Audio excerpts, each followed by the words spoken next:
LFC Daytrippers, brought to you by bookmakers.com.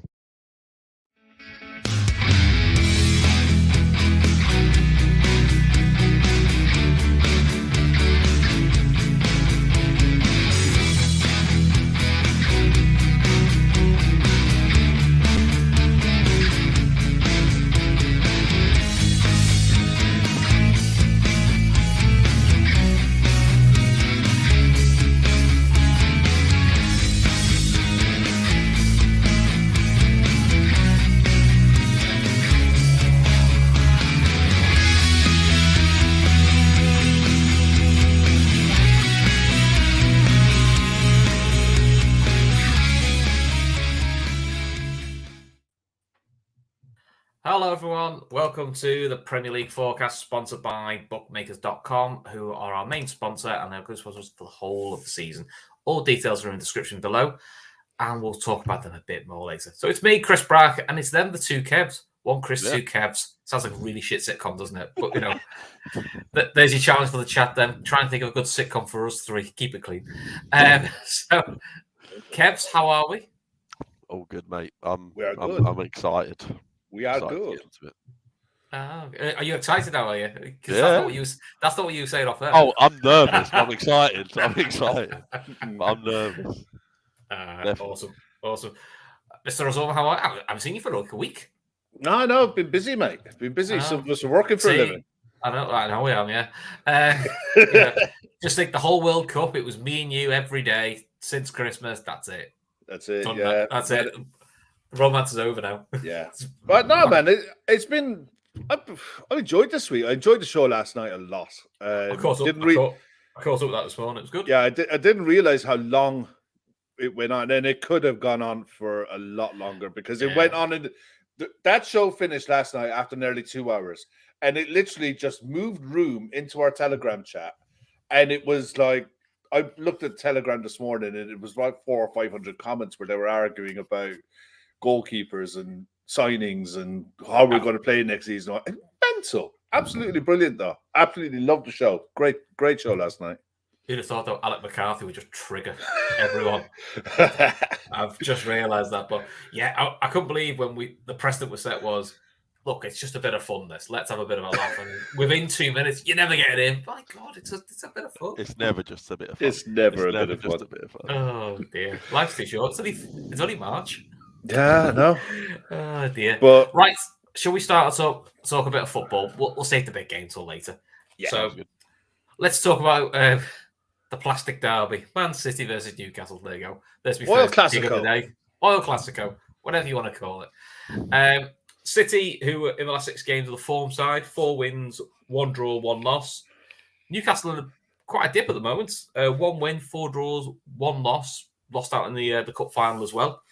Neither side's got any significant injuries. I think City have got Stones and Laporte as doubts, but I think it's a little bit of a sickness bug. And I think the reserve goalkeeper picked up a wrist injury in the cup game. But otherwise, it's Mr. Sullivan, it's it's one of the... Listen, I think this is probably make or break for City season, this one. They're 5 points behind Arsenal at the minute, and Arsenal are just finding ways to win games and rack up points. So it's Man City. I don't think they can afford any more mistakes. If they want to chase Arsenal down, they have to beat Newcastle. Look, Newcastle are there for the taking. They look like they've run out of juice. They've run out of gas. They've had Eddie Howe now for the bones of 15 months since he's took over, give or take. And he's taken them from where they were down around the relegation zone. Invested, but took them to a top 4 fight in the space of 15 months or so. He's done really, really well.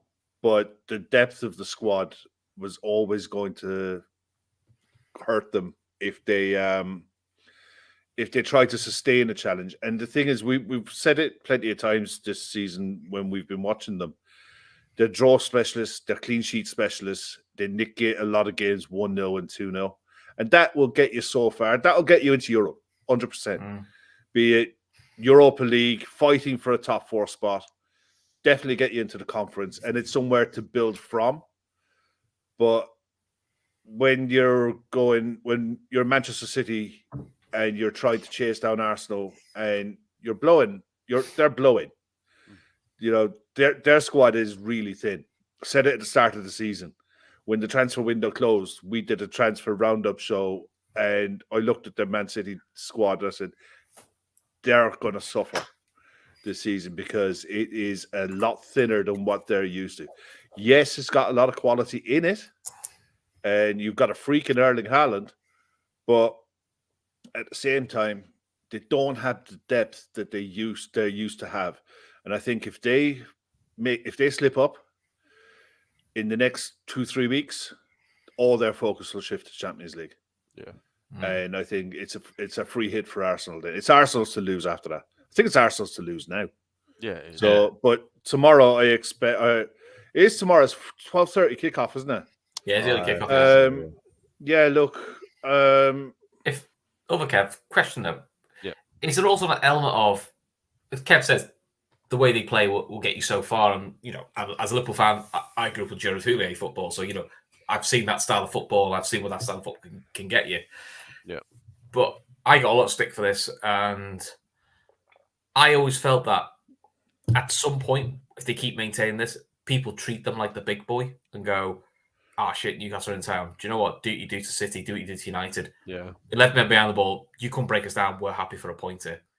Whereas probably previous years, people will think it's Newcastle, have a go, and people don't know. And I wonder if they're now realising it's a lot harder to do this game when the other team don't want to play, and you've got to find a way of breaking it down. And listen, they've got good players, but have they got enough good players to keep maintaining? That's what I was going to say. I don't really think they do. I think they've had a lot of form players. I think they've had a lot of players who have been firing this year that haven't in the past. I think Almiron has just turned into a player who couldn't kick a football to all of a sudden was scoring every game. You had Wilson who was taking every chance he touched, and you had Maximin who looked like he could finally provide some end product. And I just think as the season's gone on, we're starting to see that Almiron really was just in good form.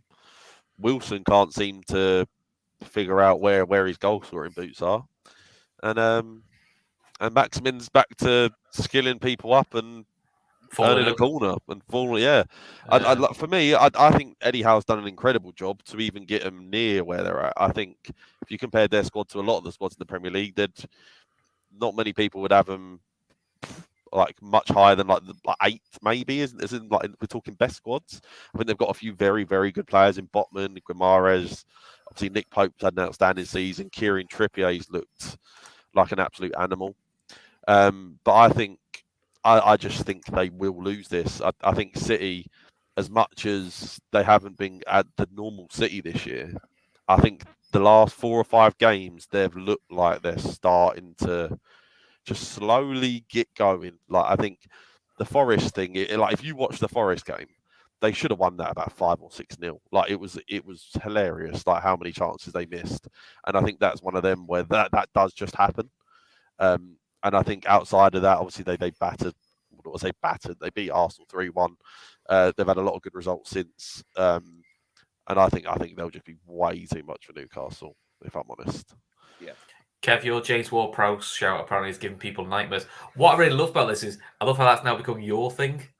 Yeah, I know. Where do you think I got it from? Yeah, because this is the thing I said 80. I think I said about 18 months ago. I said, I wouldn't mind James Ward-Prowse as a squad option. As I'm surprised the Big Six wasn't took him as a squad option. He's quite a handy player, and I left it at that, and it's become Kev's thing, which I quite like. I had this argument with someone because we were talking about James Ward-Prowse and obviously about Southampton going down, and I've got obviously I'm around quite a lot of West Ham fans. Like, we'd take him, and I said take him. Like he could go a lot higher than you. Like he could easily play, like I said, as an option for some of the big clubs. I think he'd probably start at Tottenham. Yeah. I really think he would.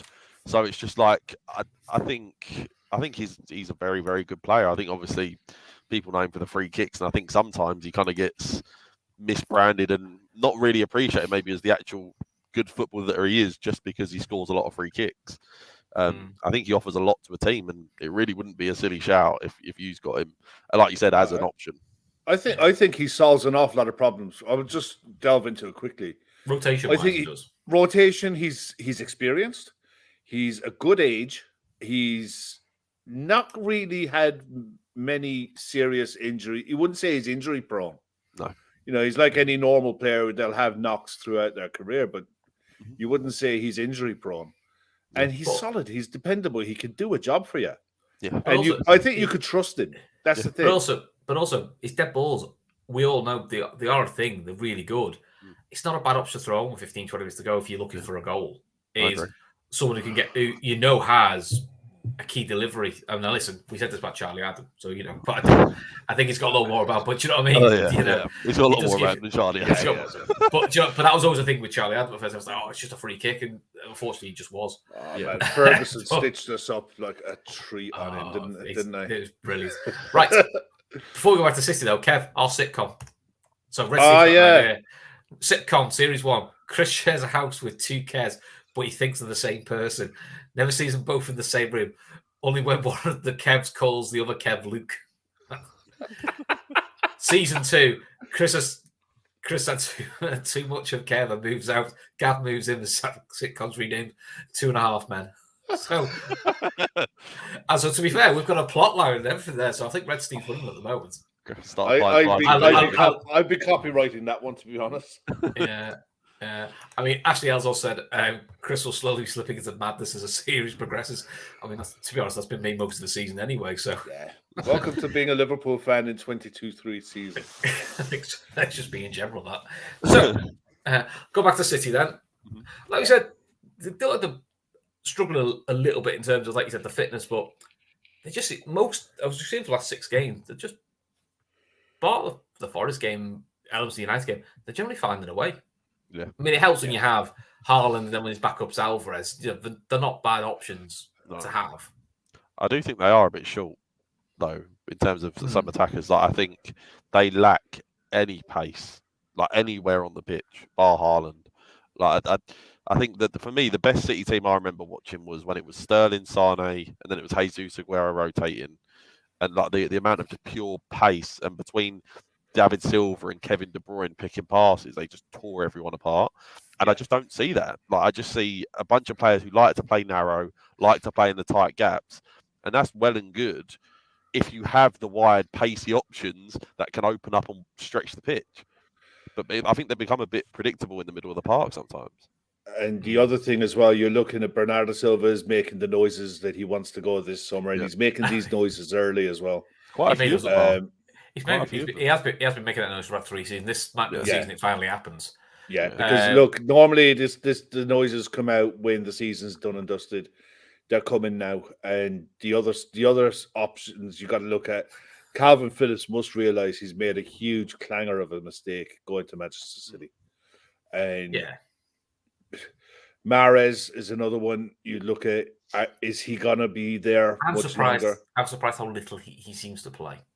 I am surprised because of how much output he gives them when he plays. That's what I mean. He always looks good. Yeah.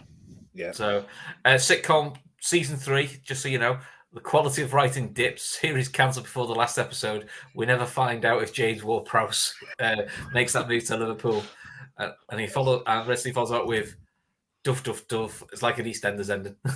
There you go. I'm here for the cliffhanger. I mean, I don't want Red Steve to win because I'm only in Series 1, so I'm a bit fuming. Really. I've been canned after 1 series. You've been Bobby Ewing. Oh, do you know what I mean? It's rubbish. He knows the star qualities in the 2 Kevs. That's why. This is it. I'm like Bobby for me. We too. The glue that keeps you two together. We'll get to Bobby later. Trust me. So, what score are we going for? I've gone 3-1 City. 2-0 City. I just think that Newcastle are a bit toothless, and the thing is, Man City could really put a statement down in this one as well. If they get a goal early, Newcastle could completely collapse. Yeah, they've got that in it. They've got that in them as well. I was going to say 4-0. I was going to say 4-0 City. I think if City get a goal quick, they'll capitulate. Like, it was the same in the cup final against us. They looked good for about half hour. One slip of concentration. 10 minutes later, they're 2-0 down. and they're trying to figure out where they are. And I think City could easily do that to them. So yeah, I'll go 3-0 because I think 4 might be a bit much, but I think you could easily see 4-0. Yeah, I think Dermot's got 3-0, and Dicko's got 3-0. Laszlo's got 2-0. Just Hannah's got 3-0. These are all to City, by the way, so no one's fancy. Oh, Kev Ball's gone 2-1 Newcastle. Oh, come on, Kev, play the game. I mean, I'll save us. Yeah, I don't see them being disciplined enough in midfield to stop Kevin De Bruyne finding Erling Haaland for 90 minutes. I just don't see them being that good, you know. And I think that'll suss them out. You've also got to wonder how a cup final will affect them. Yeah, because it's the first cup final since 1999. And still no Nick Pope. No, he's back. He's back. He's back. Only a 1 game ban. Yeah, it was only a 1 game ban because red. But it wasn't violent conduct. If it was violent conduct, it's 3 games automatic. If it's a technical infringement like what happened with him, it's 1 game. Oh, I'll take that for us. Yeah. Arsenal for life in the chat there with 1-1. I think that's hoping, is it? Yeah, that's hope. That is hope. No, and that's it. I don't think this one. Dan Austin's shown in now. Season 4, Bracky walks out the shower having been killed off in season 3. It's all a dream. There's one for the kids in it. That's what I need to Google later. One for the grandkids at this rate. Actually, that's older than me, that. Kev's going, I have no idea what you're talking about. No, I'm enjoying life. You're far too young to analysis. Right, so for one of the table, let's go to the other. Let's talk about our friends across the road. Everton, who are going away to Nottingham Forest. Nottingham Forest, you seem to have a full 11 out injured, which is quite impressive. But to be fair to Forest, form-wise, they're 2 wins, 2 draws, 2 losses. So they're just solid, consistent, good draw against City. Everton on a run of 2 wins, 4 losses. That win against Leeds didn't really seem to make much of a difference because they didn't back it up against Villa. Well. And they were awful against Villa. And I'll be honest, I watched the Leeds-Everton game. It was just trying to be... It was a game of who could be more shit. It really was a bit of a wild game. But the only positive for Everton is Calvert-Lewin's possibility to be available for this game. Maybe not for the start, from the bench. Probably James Garner might be an option. I don't even know if he's played this year for them, but apparently I think he had a few at the start, but that was it. Yeah, so yeah, and Red Steve says, speaking of sitcom scripts, he's got a point. So, I mean, I'll be honest, Kev. You know, look, I don't have any love lost for Everton. You know, I don't claim to, but I just can't see them getting anything at Forest. I just think Forest are in a better organised, better form. I've got pace. I've got goals. I just don't know which Everton's going to turn up. That's it in a nutshell. And what you don't know what you don't know what you're going to get from Nottingham Forest either. It's the reason why all of these sides are in the bottom half of the table. There's no consistency. The only consistent thing is they're all inconsistent, and all of them are capable of getting a win against each other, and all of them are capable of going on a run of losing 4 in a row. But the one thing that you can safely say is none of them look like they could put together a string of 3 wins in 5. Anyone who could do that will be out of it, and they will be safe. 9 points from 5 games would change the outlook of that table massively. I think a fully fit Forest could. I think they could. I like Steve. I like Steve, their manager. This is Steve Cooper, isn't it? Yeah. I like the way he plays. I like his style of play. I think Forest were landed in the shit at the start of the season because of the situation that they were in. Once it was explained to everyone why they had to go and do what they did, it made sense. Yeah, a lot of people really don't know how much crap they were in with the loans and how many people. It was very. When you look back now, it's very. When Blackpool came up, they would say they had to almost. I mean, they had to literally load everyone, but you know, it's very unusual to have that when you're coming up. So, you know, with the turmoil they've been in, to be where they are, actually, I think they've done pretty well. And they brought in some quality. You know what I mean? They brought in. I mean, bringing in Keylor Navas is an outstanding bit of business. Yeah. And then you look at Renan Lodi should be back tomorrow. Experience, Serge Aurier, he's not level. He's not a top 6 player anymore, but he's got that top 6 experience to navigate their way through games. They've got youth and pace. Gibbs White looks a player. 35 million they paid for him. It's looking like fair money now. It's looking like good money. People laughed when that first happened. People were laughing, and I think I was one of them, if I'm honest. Yeah, I think a lot of us were, and I mean, but then you look at the way the transfer market has gone. But you will wish they had them now. Yeah, it's like I just look at Everton, and I watched the bookmakers.com show that you guys did last night, and Joe Wyman was on there. And when you reeled off the fixtures that Everton have between now and the end of the season, and then look at them, and then wonder where in the hell are the points coming from? It's not so much where the goal's coming from, because I don't think they can score a goal in a month of Sundays unless it's from a set piece or the Pox one. An overhead cross, which is they'll Pox a goal here and there, or set pieces, but they don't look. They look porous. I think Dyche is the traditional manager who can organize the back four and a midfield unit to be solid, but at the same time, you're depending on a Seamus Coleman who's like 306. He's older than Methuselah. He's been around that long. I remember Seamus Coleman when I was growing up.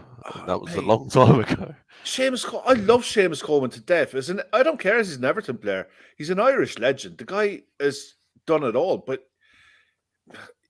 he should have left. He should have been 4 or 5 years ago. Or it should be a regular start. It should be the regular start at the minute. No. I think Calvert-Lewin is massive for them. They're a shambles. I think we're losing there a bit, Kev. But I think that's Kev. Unfortunately, the other thing that's probably killing the reason they're overplaying Coleman is the young lad Patterson, who actually is, I think, he's really good. Hasn't quite recovered from his injury, which has helped. Midfield wise, Jogee hasn't really worked. It looked a smart sign. Let's be honest, it looked a smart sign at the beginning of the season, but he hasn't really worked. No, as a young player, so you can expect that. But the second goal they conceded against Arsenal kind of summed up Everton. Gay, no awareness, and it's just nicked off his feet, and just there's no reaction. He just looked, and it was like it was praying for an offside. They were like, just be offside because it's just not on it. Yeah. But for a Dyche side, they look. I know what Kev means about they organise themselves and he makes them so, but they look really disorganised. They just don't look like a Dyche side. I mean, he hasn't been long before the door, so it doesn't help. And Barry rightly points out, Forest are normally very good at home. Yeah, they are. To be fair to Forest, they've got some big results at home. Well, as long as my connection's here, let me just reel off these ones a second, just for the people who are in the chat. Fixtures, is it? Here are the fixtures. Okay, they've got Forest tomorrow. They're home to Brentford. Then it's Chelsea away. Then Spurs at home. Manchester United. Then Fulham. Then Palace. Then Newcastle. Then Leicester. Then Brighton. Then Man City. Then Wolves. And they finish up at Bournemouth. Now there's like 4 or 5 games there where I can see them getting any points. And you look at what they're sat on at the minute. Let me just quickly bring up the table. 22, I think. They're on 21 points. Oh, there you go. They've played the game more than everyone else as well. Yeah, but you've got to imagine 34, 35 points might see you safe. Yeah. I do not see the life of me where they're going to find 14 points from. Oh, yeah, I don't know about 14. I think I could see them maybe picking up 10. And that's if I'm being generous and maybe thinking that they could maybe scrape a win at like Fulham. Leicester look very inconsistent, but they look rough. I think for me, we were talking about it, like you said yesterday on the show, and Calvert-Lewin is just everything for them, because I think the way they actually play the ball out from the back by basically lumping it to him, and they kind of build around that. Like when you have Neil Malpai, who's a 5'8" child who just can't kick a ball, like I just think like they're dead. But we were talking about it, and I thought it was between Everton and Leeds. I think Bournemouth and Southampton are gone. And I think it was between Everton and Leeds. And I think that Everton run is just so bad that I think they could be gone. Yeah, I mean, I look at Leeds, and I think at least with Leeds, they look like they're capable of creating chances in games. Yeah. You know, whether they're good enough to take them is anyone's guess. Is anyone, you never know. But they look like they can create chances, and that gives you a chance. Yeah. Whereas Everton, I think they're really in the shit, and relegation to them could. I wouldn't say it could shut the doors, but it could financially cripple them they could do a Sunderland. You may have had that conversation. You may have had that conversation offline, haven't we, Kev? That they look like they could do a Sunderland because you think financial.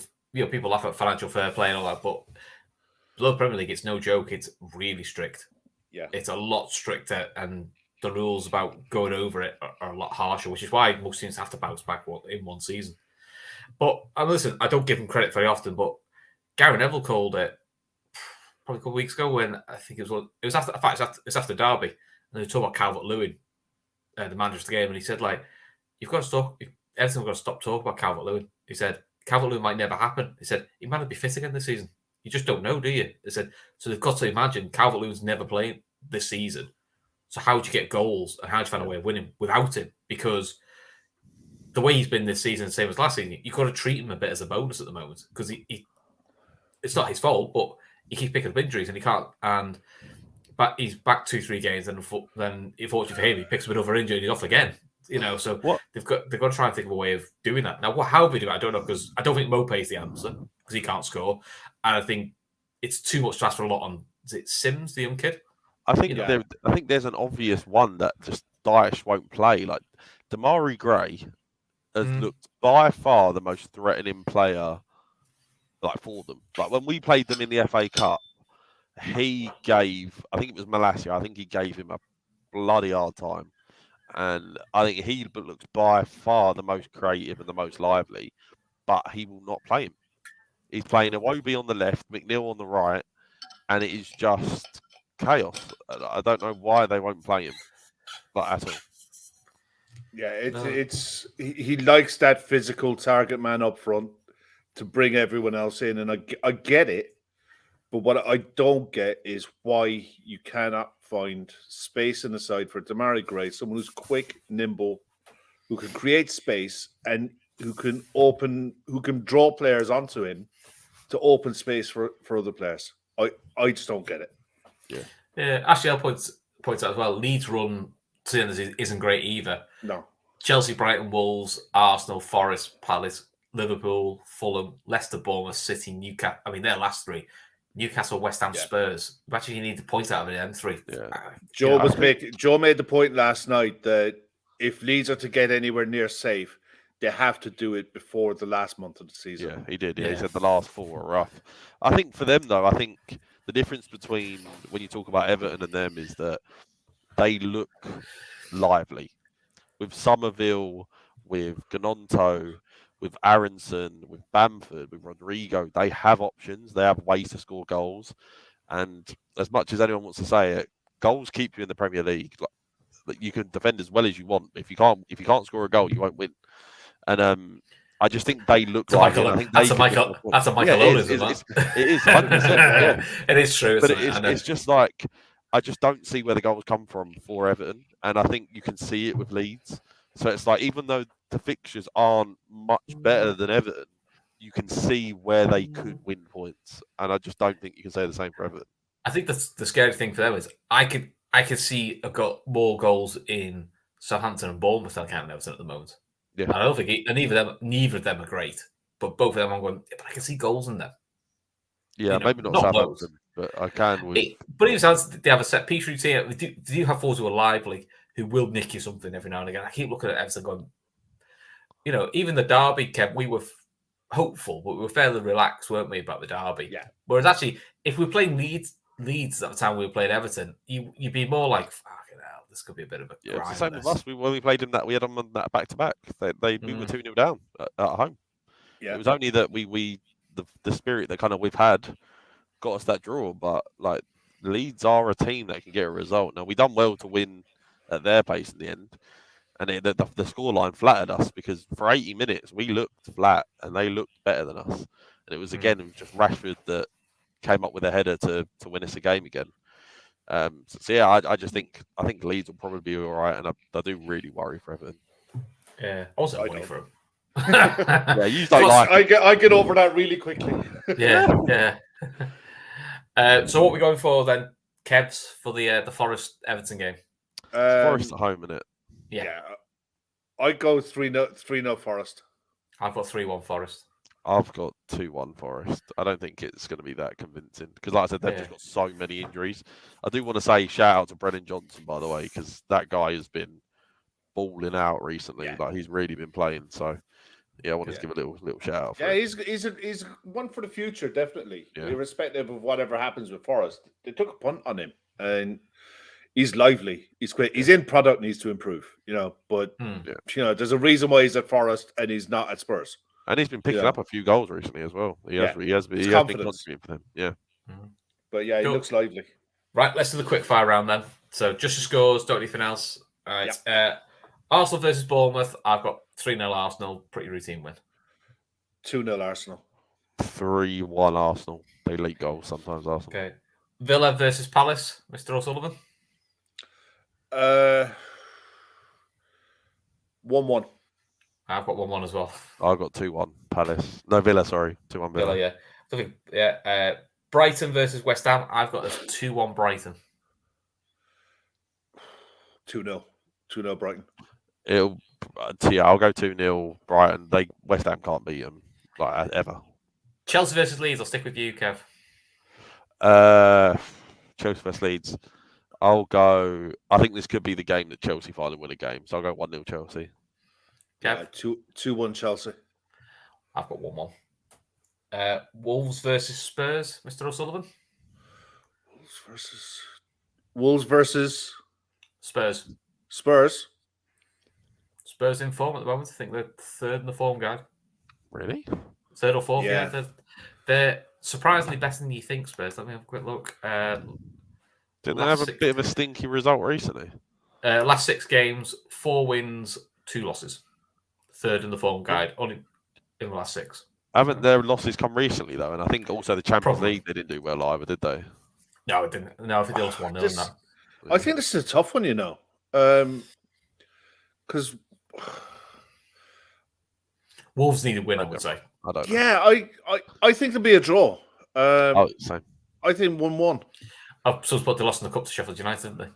Yeah, that was it. Yeah, Sheffield United, they lost in the Champions League. I knew there was a few, but I'd go 2-2. I think. So I've got 2-1 Wolves. Southampton versus Leicester. I've gone for 2-2 because I just don't know which side's going to turn up. They're both erratic as anything. I think Leicester win that 3-1. Yeah, I was going to say 3-0 Leicester. Yeah. There we go. And so you go. Bit of a mixed bag there for you. Right, Kev, we can't afford it anymore. Let's talk about the game we all really care about this weekend. Let's be honest. Liverpool against Man United. Liverpool in the last 6 games are 6th in the form guide. United surprisingly are 5th in the form guide. The only difference between the two of us is a bit of goal difference. Results have been identical. And fixtures.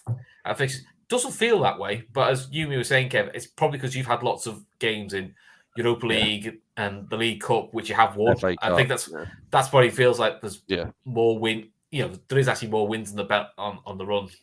Kevin, those are free weekends to do fuck all up with. I think it also was kind of like a few of our better results. We kind of turned around. Like I think it was, like I said, Leeds would have been one of the draws where we were 2-0 down, turned that to 2-2. So that kind of felt like a win, even though it wasn't. I think a lot of it's kind of been in a positive direction. Yeah.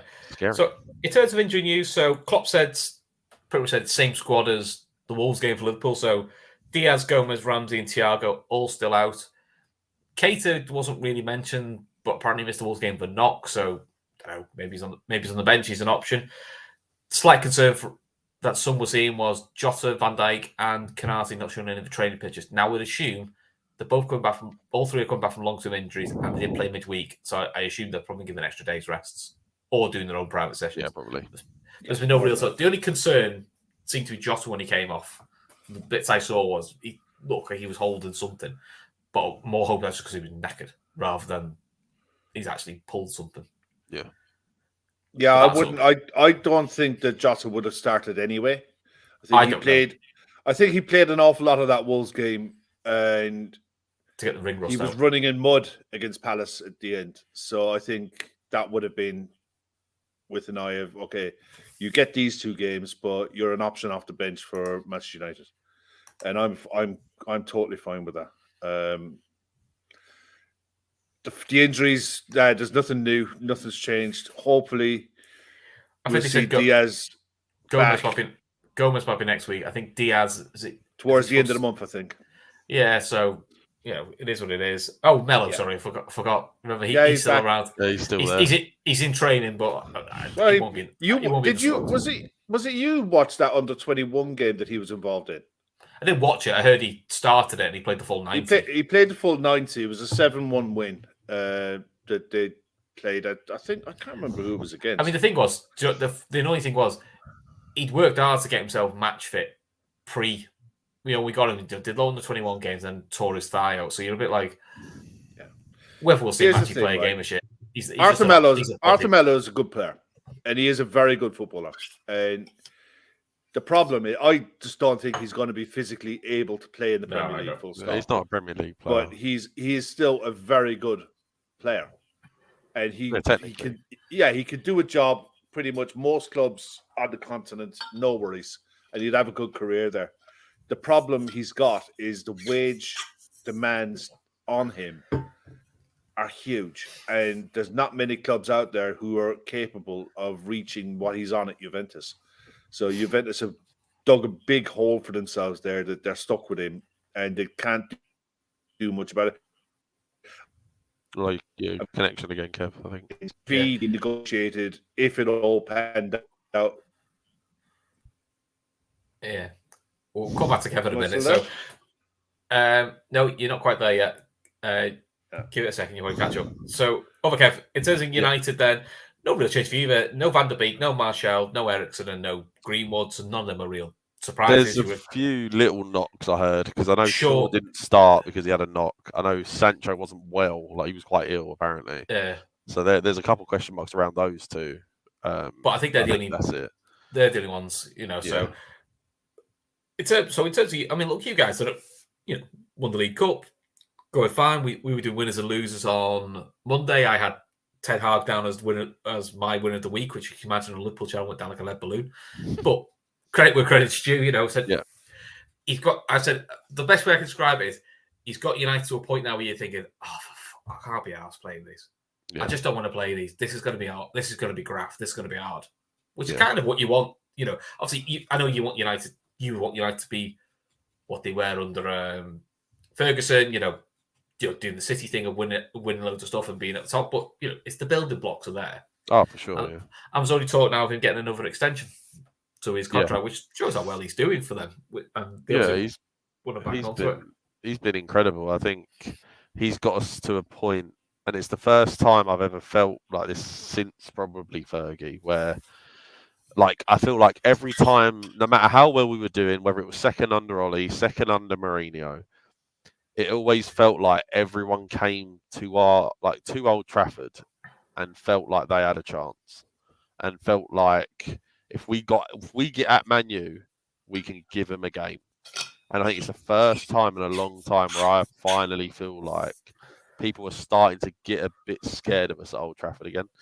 And just in general, the way he's been, I think it's one of the bigger weeks Man U have had for years, between obviously both results with Barcelona, obviously winning the cup final, and then obviously the comeback in the FA Cup. So it's been a real test of spirit. And I said it on the show last night with the boys, we haven't been playing well recently. We haven't been anywhere near our best, but I do think we're finally getting there, which is nice. Yeah. And Dick was saying, do I not remember the banner they had at Old Trafford? Well, it wasn't there. I'm sure it was something very anti-Liverpool and something didn't count. Couldn't care less. It's amazing. When you win it, it counts. When you don't win it, you don't really care. So, it is what it is. But are you back, Mr. O'Sullivan, or are you going to sort of... Yeah, no, I just going to check the Wi-Fi router and pick something up on the way back. Cheers. Right. What happened to you not drinking this month? I lied. I gave up Twitter instead. No, you didn't, because you were back on it today. I went back on it for one specific reason, because when Bobby announced that he was going, well, when it was announced that Bobby Firmino is leaving at the end of the season, that's that's one of the things you have to break something for, Yeah. And look, let's talk about Bobby for a bit then. It is sad he's going, but I don't know. For me, it feels like the right time for him to go. Yeah. I think he's 8 years he's been at Liverpool. Yeah. Won everything at Liverpool, been a real key part of that front three. Great skills, great goals. Still, one of the funniest things he did was off the pitch, which was that face after Salah and Man had a Barney at Burnley away. That gifable face he had, just because that was the face of like, these two always do this. It's just like, it's what it is, isn't it? But because when he first came, let's be honest, Kev, we all felt a bit like, what have we bought here? Because we tried him at wing back, we were like, what have we bought here, mate?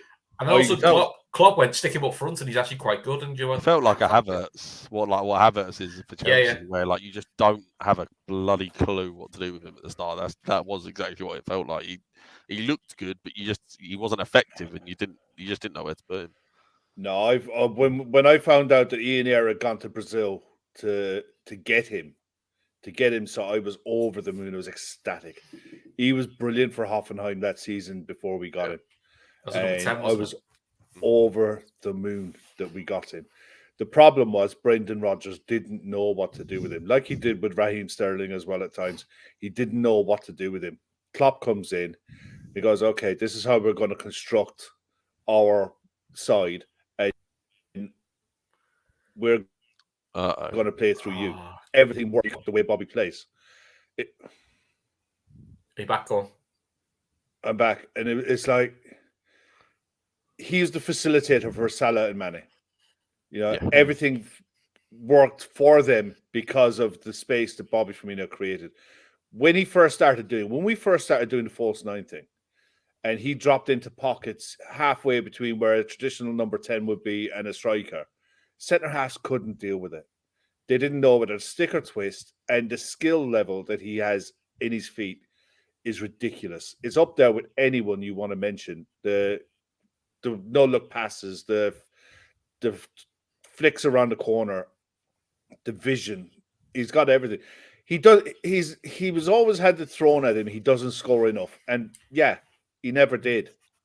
He's actually 18th in our all-time goal scoring list. Yeah, for someone who's been there 8 years, it's not bad. It's not bad but getting the top 20 in 8 years is not bad. It's okay, but it's about acceptable given the level of goals that we've scored in the last 5 years. I think it's acceptable, but I think a lot of the reason that we did what we did and we were able to win what we won is because of the system that was put in place to facilitate him and to get the best out of him. It was a godsend bringing Mo Salah in to a side that Firmino was established, and everything worked off that. It was. I said last night I didn't think any of them will be extended, and I think I agree with what you both said. It's the timing is right for Bobby. He's been linked with Inter Milan, so you can imagine the looks across the halfway line for the Milan derby between him and Divock. I get the impression Divok's not going to be at Milan next season. I hope he is. Apparently they've had enough of him, so Divock will go somewhere else. I think Italy could suit Bobby. And when you look at what Tammy Abraham is doing over there, I think the Italian league could suit him. And he's still 20? No, how old is Bobby? 31. 31. So it's not like I think he's probably not what we need now. It's in some ways we're seeing a little flash there. It feels like that's what they're trying to mold Gakpo into, and he's showing little flashes of kind of what we want him to do, which actually I think suits Gakpo anyway because he's fairly two-footed. He was more of a facilitator at PSV. So also the Gakpo signing, you sort of go, well, maybe that's the future plan then. We've realised this lad could maybe be that. Brian here's just saying the last transfer window under Rodgers was unbelievable. Klein, Gomez, Milner, Firmino, and Benteke. Quite a mixed bag there, really, isn't it? Because Benteke just did not work. Neither did Klein. No, Klein was solid to a point, but not the way Klopp wanted to play. Yeah. But the other three, Gomez, Milner, Firmino, have all done good things for Liverpool. So, So we paid £4.6 million for Joe Gomez. Yeah. You know what I mean? That was a gamble on a 17-year-old on the strength of one full season at Charlton. We played left back. Blooded him into the side as a left back just to give him first team experience. And you look at that, James Milner, free transfer, absolute no-brainer. You know, and the myth that you needed to bring someone in who's won stuff. Yeah, and there's a myth going on that if he's that good, why did City let him go? City tried to re-sign him. Yeah, he refused because he said, "You don't want to use me properly, so I'm going to go." But City did want to re-sign him. One of the most underrated players in Premier League history, James Milner. I think if you think at how he's transformed his games from early days of Villa being a flying winger to how he evolutionised himself, like then at Liverpool and City, where he played midfield and even at fullback at times, like he played a full season at fullback. Yeah, exactly. Yeah, and just to touch on Firmino, I think as a United fan, I was probably one of the only that kind of appreciate what he was doing. The only person I ever saw play the false nine as good as probably he did was Fabregas back in like the Barca days when he kind of really started it. I haven't seen anyone really be as effective there since. And I think he was, like you said, he was a massive part of what you did, and you looked worse without him. So, because I think that's what Chelsea thought Havertz would be. Yeah, he's got the attributes to do that. It just hasn't worked out. Hannah's said the goal against Stoke. Do you remember that one? We were dog shit, and then we brought on Coutinho and Firmino. Kev scores a goal from a mile out, and then if you watch the video, he throws his shirt off, which he always got booked for, but his shirt lands perfectly behind him. It was just pure Bobby. That I think he said he went through a spell of something like, I think he had 8 bookings for Liverpool, and they were all for taking his shirt off. None of them were for fouls or anything like that. It was just for over celebrating. The other thing about him, he seems like a great character around the place. You know, he's one you go on a night out with, isn't he? You'd have a good night out with Bobby. Yeah, I think he's just like one of those. He's going to go down as a club legend. You know, no doubt in my mind. You'll look back in 5-10 years' time, and you'll look on YouTube videos of Bobby Firmino and what he did for Liverpool, and you'll be like, "Oh wow." Liverpool, but I think he'll be one of those players, kind of like for Brazil. But I think he'll be one of those players like Drogba that the stats and history won't probably look kindly and do him the service that, like, I think you see a lot of younger people now, they look at Drogba and go, "Oh, he didn't really score that much," and it's like, well, if you watch Drogba, you would have seen how incredible he was. Yeah, and I think it'll be the same with Firmino. That I just think history won't look kindly on him. I think. Yeah. Best song. Someone said best song ever as well. It's chat. He has got a good chance, to be fair to him. What's some of your favourite Bobby goals then, mate? The Arsenal one's always the good one, but he just weaves past 3 or 4 of them at Anfield and buries it. He loved the goal against Arsenal. I think Arsenal were the side he scored the most goals against. He scored, I think, 10 in the league against Arsenal. It's not so much the goals for me. It's the skill. The spin of Soldado against Villarreal. Yeah, it's like the amount of times he would use his body to let the ball just roll past him and sell defenders down the river. And, you know, he'd do Berber spins just for fun, but he'd do them and they worked. And they were in the right time and the right place to do it. It wasn't tricks for tricks' sake. And the no-look passes, the no-look goals. There was one it was on an advert for Sky Sports last season, I think. It was against Newcastle. It was one where he stood on the ball and just flicked it with, just a back heel. It's the Salah, isn't it? Yeah, for Salah to score. The Premier League don't have many players that do that full stop. Not on a consistent, effective basis. There's plenty of players who do it, like Alan Saint-Maximin, but there's not many players who are effective. And Bobby is effective at what he did. His one-eyed goal celebration was against their PSG, wasn't it? He just had his eye kicked in. Yeah. At Spurs, and the day before the game, apparently he still couldn't see through his eye properly. And then comes on, scores the winner to make it 3-2, and that's his goal celebration. Yeah, he was a Samba player. He was this for me. He was what the Premier League saw in a Samba player.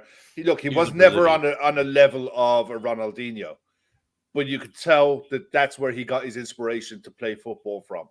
That love of free flowing Samba football is infectious to watch. And I think there's players at clubs around the league that I like watching. There's players at Manchester United I enjoy watching, and I think there's other fans of other clubs will look at watching Bobby Firmino and they'll enjoy watching him.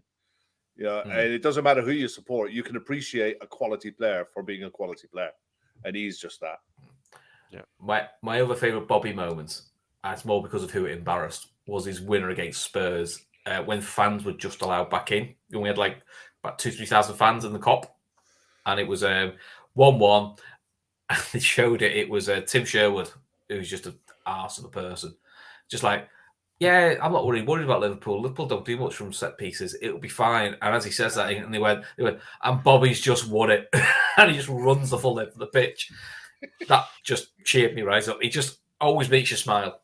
And that's kind of what you want from a footballer. But I can't wait for Legends football in 5-6 years' time when it'll be Liverpool versus Man United. Bobby one end, Burbs off the other. 2 men for walking football, which I'll test my for. I watched Liverpool beat United in a testimony game, but I must admit, the stuff Burbs can still do with a football. It's incredible. It's unreal. Yeah. And I don't care if he's probably nearly 50 now, Burbs. He's ridiculous. Yeah. He's great to watch. He's absolutely great to watch. And Bobby will do that for young fans who wouldn't have seen him play. That's what he could do. Yeah, definitely. So, right. Anyway, let's get back to this game. So, we're going to win, Kev. Salah loves a goal against United. He's got 10 goals in his last 11. It's not a bad record. I don't get the pessimism that I'm seeing online. I don't get the pessimism from online that I'm seeing from Liverpool fans that they're shitting bricks. We've got a good home record. We've got 4 clean sheets on the bounce in the league. And it's not so much the clean sheets. It was the Wolves game. Alisson was a passenger. He didn't have hardly anything to do. He had virtually nothing to do against Crystal Palace either. They look like they're playing with a bit more confidence. And the more that we're getting players back and options back, up front especially, it gives us a chance. And I mean, I would say form goes out the window in these games. It doesn't. The league table is the league table for a reason. Manchester United are in flying form at the minute, but we're not in bad form. Things are never as bad as what you think they are. I'm going for 2-1 tomorrow or Sunday. I think it'll be an absolute helter-skelter game. I don't think it'll be end to win, but I think it'll be a tactical game. I think it's going to be a real tactical game. It feels to be one of those dog of the games. Yeah, I said this shit like yesterday. If you go on the right side of it, great, but it's one of those dog of the games. I can understand the pessimism to a point, and I think it depends on your build. Is that second half against Madrid?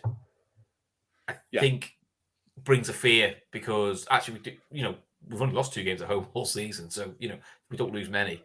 But Madrid did us with pace. The pace on the counter did us, and that's one thing United have got a lot of. Is pace on the counter, and I think that's probably where the fear is. I'm a little bit more relaxed if Van Dijk and Konate are fit, and you've got Jota off the bench. That'll help because in the 2-1 where we got, to be fair, we got humbled in the 2-1 at Old Trafford, and I'll be fair, 2-1 absolutely flattered Liverpool. Can't hide anyway. Yumi did the post match. We should have been humped about 5-1. We were crap. Yeah. But when you looked at the back line we played, we had no Trent. We did have Trent, but Gomez played, Gomez head went. We had no Fabinho, no Thiago, no Nunez because he got himself sent off for headbutting someone, which is helpful. So I do look and go, I feel like we've got a few more options this time to hurt United, which we didn't have at the Old Trafford game. But I could understand the pessimism around it. Yeah, for me, I don't think the fear or the pessimism really comes from how yous are playing. I think it's probably more just from how we've been. I think, especially for me, the game out of every game we've played this year that I looked at and went, we could be back, is that Barcelona game at the Camp Nou. Like I didn't, when we went 1-0 down, I went, here we go again. And I thought we were done. And we pulled it back. And I think, listen, I'm nervous because I'm not under the same illusion that everyone is, that like a lot of people seem to be, that everyone thinks Liverpool are awful and they can't do anything. I think Liverpool are going to be very dangerous. And like you said, I think it will be an absolute dog of a game. But I think I've got every reason to believe in my team. And we've got a Rashford that is at the best I've ever seen him. He's probably the most in form he's been for a while. Oh yeah, yeah. I mean, the most in form he's ever been. I think, like, if you look at the goals and assist stats, there's no one even close to him in the world, let alone in the Premier League, like since the World Cup. And yeah, there's a lot I like about Man U. I think Casemiro has obviously been a revelation. Bruno has had, if we're not talking goals and assists, he's had his best season for us by far. He looks so much more effective. He looks controlled. He doesn't look like he's just lobbing the ball in areas and hoping people get on the end. He looks like he's really building stuff. And yeah, I think we've got our own little, not I'm saying he's nowhere near the level of Bobby Firmino, but with Weggles, the way he's dropping into tens and opening up space, he's linking up play. He's been a really underrated player for us this year. And I think it was last week I said to you, Chris, I rate Anthony a lot higher than a lot of people do. I think he brings so much balance for us. And I think defensively, I'm just, not that I don't think you guys are incredible going forward, because I really I rate Nunez, I rate Salah, obviously Jota, whoever it may be, Gakpo. But we have built our season this year off of that triangle of Casemiro, Martinez, Varane. And also I think we've had Luke Shaw, who's been the best left back in the Premier League this year. So, yeah, I have every reason to be confident. But history tells me going to Anfield is never easy, especially when there's stuff on the line for both teams. So, yeah, I think there's a right for. I think both teams have fear. I think a lot of Man U fans might be saying they don't, but they will, because they know how it's been going for us in recent years. So that's it in a nutshell, isn't it? It's I think if you're describing the game, it's for both sides. It's must not lose.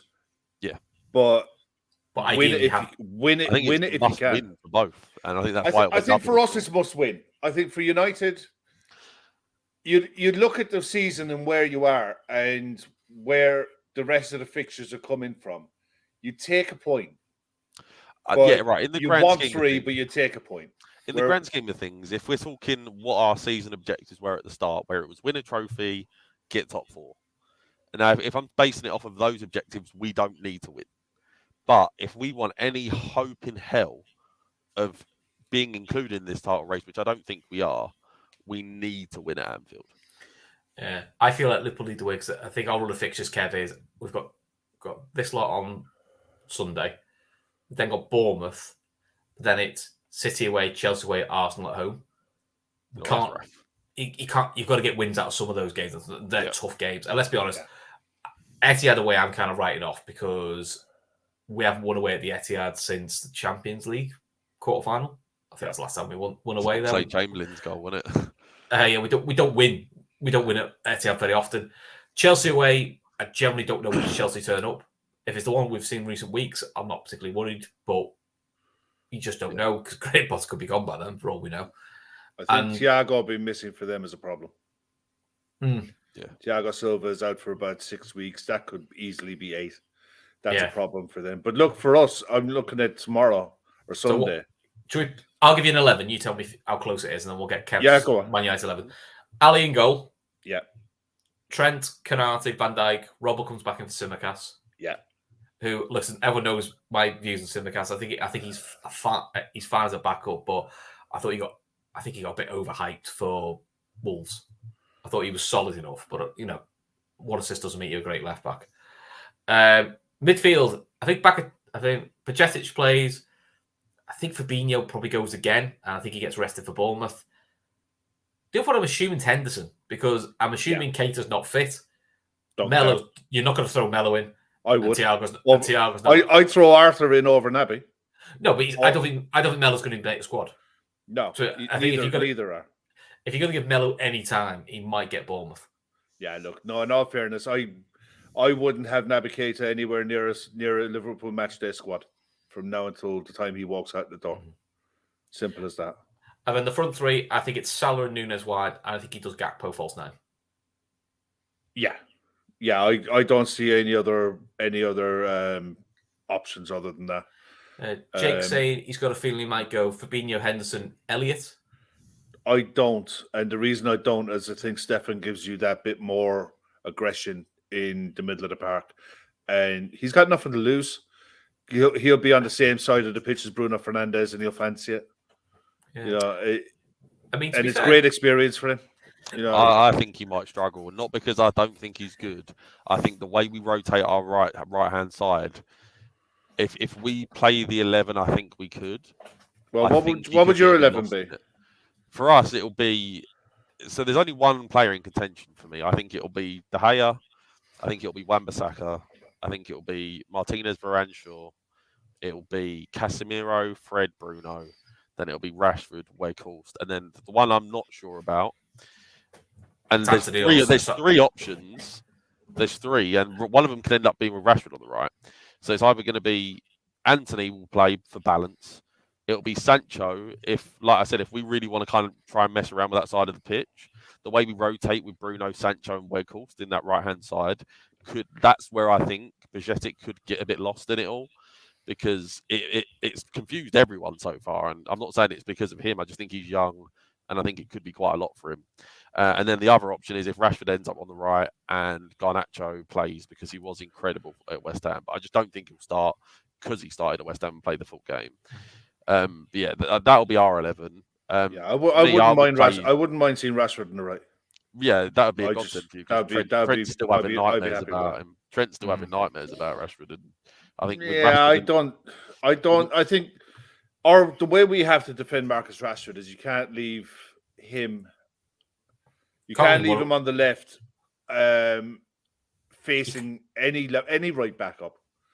And if you do, you have to cut his options off. Which is why I don't see an Elliott playing. Yeah, this is where I really think we have to start Sancho over Anthony, because I think the way we rotate our team with Sancho is, in my opinion, will play better against you guys, because the way it kind of ends up working is Rashford comes in from the left to the centre, Weghorst drops as like a weird 8.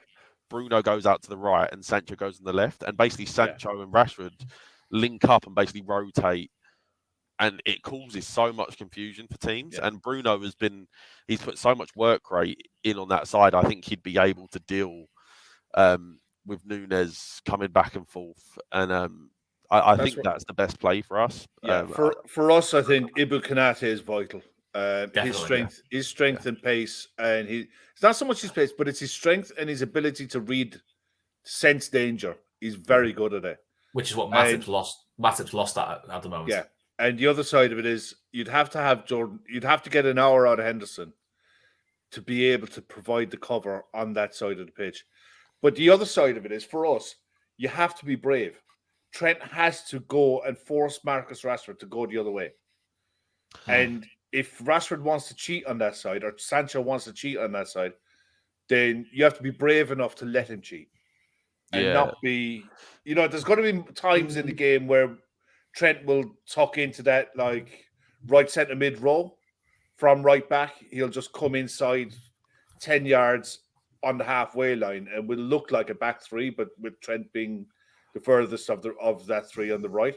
But there are other times where he'll overlap and he'll threaten to go and down the sideline, and we have to be brave to do that. I agree. I do think that the way we've played Rashford this year, I don't think he'll be bothered about what Trent's doing. And it's not because I don't think Trent is a massive threat, because I know how incredible he is. But I think the way we've kind of been playing it is Fred has really covered a lot of that defensive work, and Casemiro fills in those holes, and we just leave Rashford up there. And that's why teams don't know what to do with us, because you'd think because Trent is such a threat that Rashford would need to go back. But because we're doubling up with Fred, Shaw, and then Casemiro's covering the hole, we can just leave Rashford up there, and that's why he goes from the right to the centre to the left. Yeah, and it's exactly what we do with Salah. Konate will be massive, and I think you need experience in that midfield because as much as work rate will come into it, I think you're going to need experienced heads to really just read the game and know what's going on. And I think I agree with you in playing Fabinho and Hendo, but I think you can only get an hour out of Hendo because I think his socks will get run off between Bruno, Fred, and but that's fine because you can get half an hour out of Milner, and Milner will do exactly the same thing for half an hour. And the game is a different game on 60 minutes as opposed to, the first 60. Where everyone's fresh and the minds are fresh.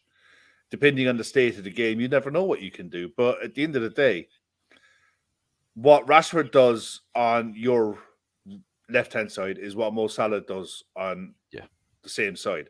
He cheats on that wing, and he looks to try to come inside first. If he can't come inside, he'll hug the sideline, and he'll try to draw players in to switch to bring other players through the middle. But the other threat, and some people have mentioned it in the chat a few times, is Trent has the option of a big switch out to Darwin. And Darwin's pace, I don't care who he's up against.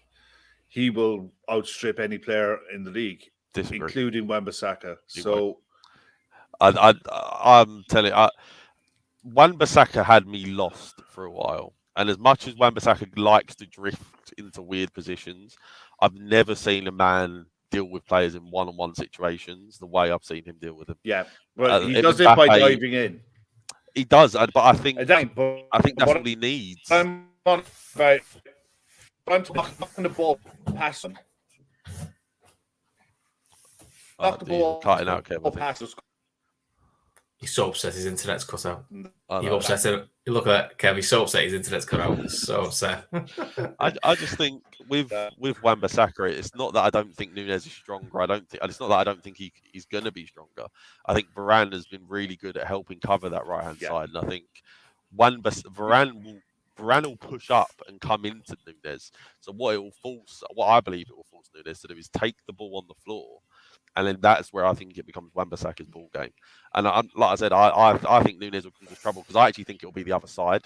I think it'll be Salah, where I think as much as I love Shaw and going forward he's incredible, he won't be able to bomb on the way he does. I thought Shaw was a down. I thought Shaw was a down. So he had a knock. He had a knock, but that's why he got rested for West Ham. And Ten Hag said he should play. Like he's going to play. He should be okay. But Malacia, I've liked Malacia whenever I've seen him play. But he's more the kind of fullback. He's a wing back, really, isn't he? Malacia. No, see, I don't think he is. So, he frustrates me a bit. I love him. I love his tenacity. He's like Martinez and all these other boys, where the passion flows through him, but his passing decisions can be so bad. There was a sequence against West Ham where he won the ball back 3 times from him passing and giving it to the same player. So he won the ball back, passed, got intercepted, won the ball back again, passed, and it happened 3 times in a row. And I think he's great, but his passing can be so. He's still young, decisive. But he's young, yeah. So I'm not saying it's a thing that he can't improve on. I just think his passing can be so rogue at times that I wouldn't trust him. As much as I do love him, I just don't. Yeah, I'm looking forward to it. The other side of it, the other thing that you have to look at, David De Gea is a reckoning. And the only way to do that is to test him. And it's the one thing that we lack in our game is the ability or the willingness to take shots from outside the box and to test keepers from outside the box. Yeah. We will put crosses in, and it's the one thing with set pieces. If we pick the side that me and Chris have gone with, it's physically a very big side. Yeah, you're bigger than us, yeah. Yeah, and it's good in the air as well. Gakpo, Nunez, the 2 centre backs, Fabinho, Henderson. It's physically a big side, so De Gea will get tested that way as well. So it's going to be a great game. I mean, it is the biggest game in English football, without a shadow of a doubt. Nothing comes close to it. And also, it's probably the second biggest game in world football outside of Real Madrid, Barcelona. Yeah. And the other thing, Kev, Mr. Salah is one short of equaling Robbie Fowler's league record, which is he's think he'll do that. So I mean, the bad thing is, he's got what's that now? 62 games to try and beat Fowler's record, which is just ridiculous when you think Fowler's record is 128 league goals in 266 games, which is pretty fair going, and Salah's 127 in 204. It's ridiculous, isn't it? Especially for someone who is such a late bloomer. Yeah, he was, because in the position. Fowler was a natural striker from day one. Definitely. It was like you knew what he was going to be, and that's what he was all the way through his career. Mo Salah, we didn't have, he was a winger who put brilliant crosses in. He was tricky and what have you, but it wasn't until he came to Liverpool that he developed into being a goal scorer. He always threatened it, but it wasn't until he got into the side that we'd set up. I'll never forget his first game. Never forget it as long as I live. The 3-3 Watford. Yeah, but the amount of chances that he missed in that game was frightening. And I just thought to myself, my God, what the hell have we signed here? I just thought, I'm one of these people who I don't care if a forward misses chances, but if you get a forward who's creating that many chances and to miss, wait until he starts scoring. They'll figure it out, yeah. And my God. I mean, God, when he started. I mean, not to disparage Fowler's record, because it's a brilliant record. But the big thing with Fowler was he literally had his knee rebuilt. And that's, he had to remodify his game. He missed a lot of the late 90s because of injury. Because you do wonder what, otherwise I think he would have done even more ridiculous. Yeah, he's an incredible player on his day. Sam Tandy wants to know, do you think this is the game Liverpool finally get a penalty? What we're up to now, Kev? Is it 30 plus games now, isn't it? It's over a year. Which for a side that's in the box as often as we are, the law of averages, if you're in the box that enough, you do tend to get a penalty at some point. I think it's the Prem this year. We've barely had any this year. Last year we had loads, but this year we haven't had that many. I think they said this year. You guys only had like 2, I think. Yeah, it's not a lot. They've really been stricter this year, which I like, but it's also you do end up feeling robbed sometimes. But no, it frustrates the life out of me when you see defenders at corners rugby tackling players, and they call it defending. Yeah. It's not defending. It's literally manhandling players to the ground, and they're getting away with it left, right, and centre. It's basically covering defenders who just don't have the ability to defend. There's so many rules it's that aren't held. Like even with time wasting, if you get a yellow when you're time wasting, have you ever before seen them get the red? I've never seen it. They get the yellow and then they're free. That they can do it for as long as they want, and they'll never get that second yellow because they know everyone will go, "You're giving him a red card for time wasting," but it should be done. The team, some Prem games barely have the ball on the pitch for 55 minutes because teams. Kev knows my pet hate with referees. Newcastle were the worst ones at Anfield, weren't they? And they got stung for it. And they got stung for it, but I think the ball was in play that game for something ridiculous. It was under 50 minutes that the ball was actually in play. It's so bad. And it's obscene, and it's a tactic that managers use, especially going away, that just take your time. Switch, the ball goes out for a throw, walk away from the ball, give it to someone else, whatever. There needs to be the multi-ball thing was supposed to fix all of this, and it helped for sides who want to attack and want to play football. But you're dead right. There is absolutely no threat, or there's no punishment. There's no punishment for it. Nothing. Yeah. It's joke. No, my pet hate is still corners have to take him. Ref blows his whistle, calls 2 players over, says, "You two, stop pushing each other, or I'll give a foul." Right? I was like, you don't want to play it at any other time in a game. Say, don't do that. You're in trouble for that. Don't do that. Just play the corner. If someone pulls him over, just give the penalty, because you know what? It'll stop very quickly. Or they'll find a new tactic to do it. I've got a few with pet peeves. It's even with VAR with these offsides. Why have we got VAR if it's still a human drawing the lines?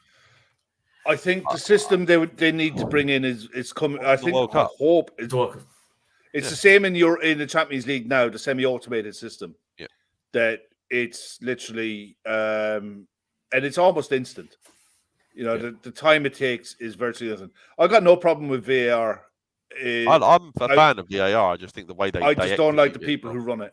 Yeah, I just think the incompetence in the officials in the Premier League is astonishing. Yeah, the fact that you've got a league that is arguably the best league in the world, filled with international players. It's worth billions as well. Yeah. The other thing I'd like to see him introduce. This is more if you're in the stadium, and this is probably the only thing I'd take from American football is in American football, refs can throw a flag if they see an infringement. Yeah. But the on-field referee presses the button and he connects to the tannoy and just says it's a foul number 56 and whatever the rule is. Yeah. Now, whether you agree with it or not, doesn't matter. Yeah. That's what he's given, and I think I don't want that for every foul, but I'd like to have it for. No, I mean for VR decisions. I meant VR decisions where they go. This referee goes check in, handball Mo Salah.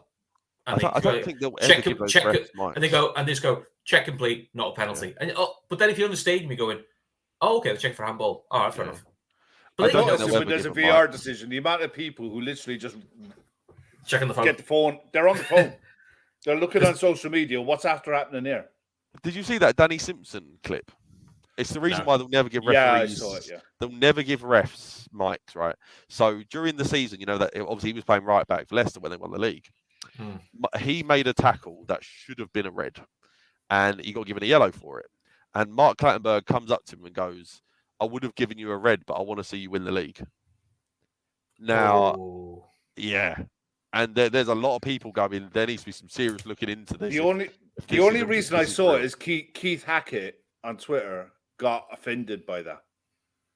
I'm like, mate, they're human beings. If you don't think the referees have an unconscious bias, towards players that they've had agendas with in the past, towards managers that they have had agendas with in the past, you've deluded yourself. Unconscious bias, I don't mind, where you don't know what you're doing. But when you're flat out saying that I am not giving you a red card because I want to see you win the league over someone else, it's wrong on so many levels. And it'll be I bet you it happens all the time, and it'll be a reason why they'll never give those refs mics unless they get new refs in, because I think they're all way too comfortable. And I think for a lot of them, it's a power trip, if I'm honest. Yeah. So come on then, Clutch Kev, what score are you going for? I'm going to be optimistic. I'm going to go 1-0 to us. I think we'll hang in there. I think we'll get one maybe 60th, 70th, and then we'll fight for our lives. I don't think we'll be the better team. I think we'll probably be the worse team. But I think with how I've seen us play, I think we can try and hang in there. But I think the first goal's key. If we concede that first goal, we won't get anything. But I think if we do, I think you still could. So we don't feel we feel. I don't know about you, Kev. I think we have to, if we're going to get anything, I think we have to score first, don't we? Yeah, I've felt that in every game that we've played this season. It's if you can get a lead, you give yourself something to fight for. I went for 2-1. I think I went for 2-1 for Liverpool. I just think that we're due a performance, and I think we're due to not have one. I think we've had 4 in a row where it really would have taken it out of us between Barcelona, Camp Nou, Barca at home, the final, and even West Ham on Wednesday. I mean, the thing is, things in game change games as well. The Barcelona away at the Nou Camp changed. That game changed when Gavi went off. Yeah. And then Pedri went off soon after. And the game changed on those two changes. And Manchester United grew into the game and were the better side by the end of it. But in the chat, we've got Red Steve's got 6-0 to the Reds. Bobby to get the 4th. He's give up on Gomez. Gomez is injured, so he's. It wouldn't matter if he was fit. To be honest, he's never scoring a goal. No. Jonathan's got 3-3. Ruddock gets a header. Sam Tandy, always the most positive football fan going. I think he gives a few other for money. 3-0 Liverpool. Bajcetic, Salah, Penn, and Nunes. I'd like that. My heart says 2-1 Liverpool. My head says 2-2. Just feels like it'd be a 2-2. But listen, I'd love to be wrong and Liverpool win. I'll be quite content with that. I'd love to win 3-0, but I just don't think it will happen. Yeah. And just before we go, two things. One is, don't forget our charity. We're helping them get breast cancer awareness. So we've got 12 Dublin ladies are going to do the Dublin full marathon rather than me. Most of them have never ran a marathon before, so fair play to them. Do you know what they're up to at the moment, Kev? I know the target's 20,000, but I think they were over 3, but it's the other thing that Gav was actually really hunting for, if possible, if people were willing to donate spot prizes for the golf day that comes up, or sponsor a hole, or just give maybe donate prizes for the night, and that kind of thing. That golf day last year when we had it raised an awful lot of money, and it's apart from the donations that people can do by clicking in the link in the description and sharing it on the social medias and what have you. If there's anybody willing to donate prizes or anything like that, DM us on Twitter if you're on Twitter. If not, I think I'm almost half hesitant to give the email address because I don't know exactly what it is. So the best way to get at it would be to DM any of us on Twitter or DM the LFC Daytrippers Twitter account, and they can give you the Gmail address to get all the Gav and organize it that way. It would be really, really great.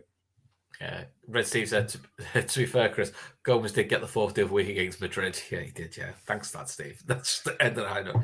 Right, and another random news, as somebody put earlier, I think it was Jake said, after writing all his goodbye letters, Caicedo signed a new 3-4 year deal. Yeah. He's there till 2027. My gut feeling is that's a deal with a buyout clause. Apparently there's not. No, yeah.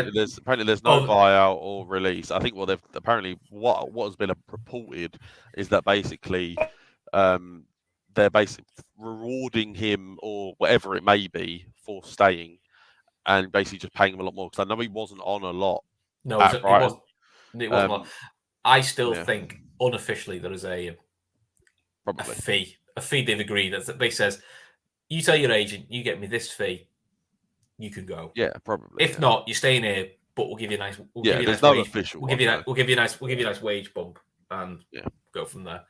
But it was funny because it was all. This is one of those deals that can.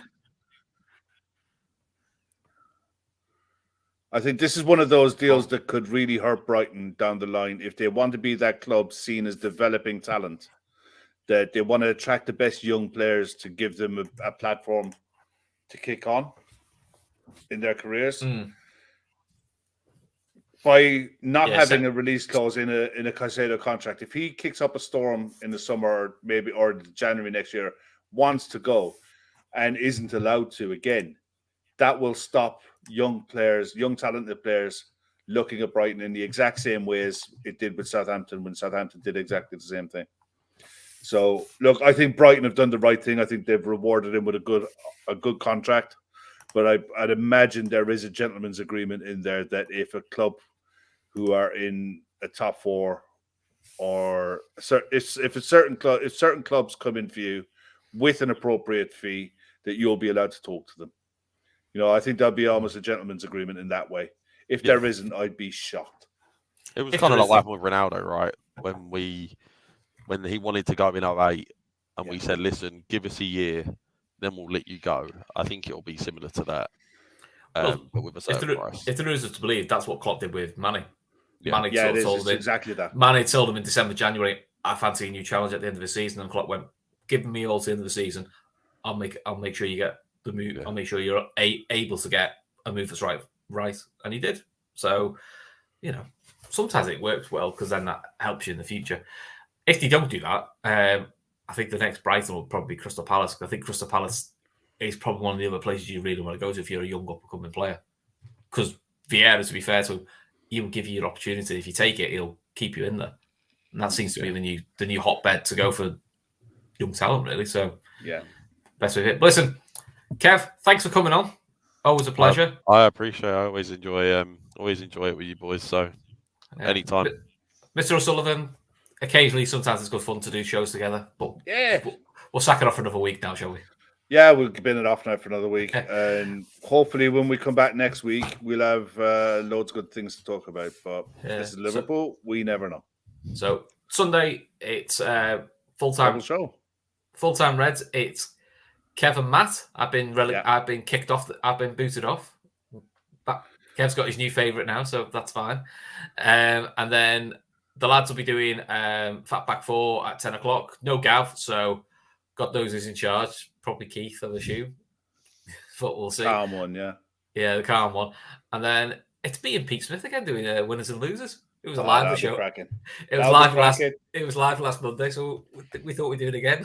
And then just keep an eye on the bell icon. There'll be loads more shows coming up. And me and Kev will definitely be back on Friday. Yeah, so we'll be back next Friday to talk about next week's fixtures. But God almighty, there's an awful lot of got to happen between now and then. Yeah. But listen, on your way out, please hit the like button. Please hit the subscribe button. And thanks very much for tuning in. Speak to you soon.